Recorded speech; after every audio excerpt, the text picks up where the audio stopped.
Alright guys, I'm here with Dave in the fab shop.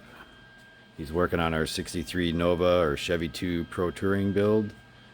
And Dave's going to be tightening up the gaps between the door and the rear quarter and have him kind of explain what he's going to be doing there.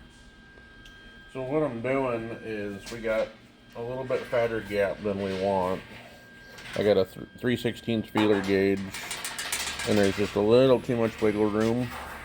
And rather than building this up with filler, where you risk a chance of chipping later and things like that, I like to add metal to the back of the door to help build that up to get it more consistent, because we want all the gaps on the car to be fairly consistent. So that's what I'm working on today.